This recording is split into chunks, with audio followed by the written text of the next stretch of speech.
Hello అండి, ఎలా ఉన్నారు? నేను మీ Saritha. Welcome back to our channel Saritha's vlogs. ఈరోజు నేను మీకు ఇన్స్టెంట్ బ్రేక్ఫాస్ట్ రెసిపీ ఒకటి చూపించబోతున్నాను. ఇది నేను మిగిలిపోయిన పెరుగు చట్నీతో చేసుకున్నాను. అంటే మనం బిర్యానీస్ అవి చేసుకున్నప్పుడు పెరుగు చట్నీలు అవి మిగిలిపోతూ ఉంటాయి కదా, దాన్ని నేను ఇలా బ్రేక్ఫాస్ట్ కింద టర్న్ చేసుకుంటున్నాను.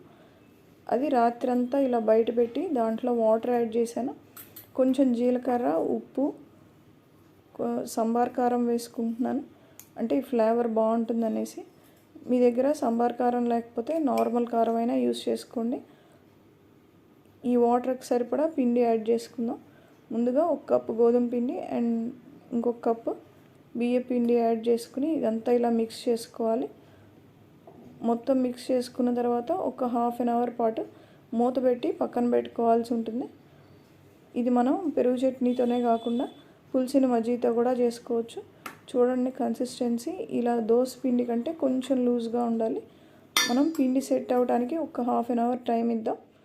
అండ్ ఈలోపు ప్యాన్ పెట్టుకుని దాని మీద ఆయిల్ ఇలా స్ప్రెడ్ చేసుకుందాం. మనం ముందే ఆయిల్ వేసుకుని రెడీగా పెట్టుకోవాలి. ఈ దోశ బ్యాటర్ని ఇలా దీని మీద స్ప్రెడ్ చేసుకోవాల్సి ఉంటుంది. మనం మామూలుగా దోశ వేసినట్టు వేసి రుద్దాలంటే రాదు. ఇలా స్ప్రెడ్ చేసుకుని పల్చగా స్ప్రెడ్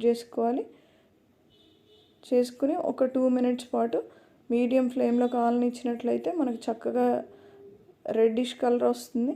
ఇక్కడ నేను కొంచెం చుట్టూతో ఆయిల్ స్ప్రెడ్ చేసి కాలిన తర్వాత ఇలా సెకండ్ సైడ్ ఒక 1 మినిట్ పాటు ఉంచుకుని తీసేసుకుంటున్నాను. ఇది మెత్తగా ఉంటుంది అండ్ చాలా టేస్టీగా ఉంటుంది. మీరు మజ్జిగతో అయినా సరే ఒకసారి ట్రై చేయండి. చేసి మీకు కనుక నచ్చినట్లయితే తప్పకుండా నాకు కామెంట్ చేయండి. అండ్ నా వీడియో నచ్చితే లైక్ చేసి షేర్ చేయండి. Thanks for watching my video.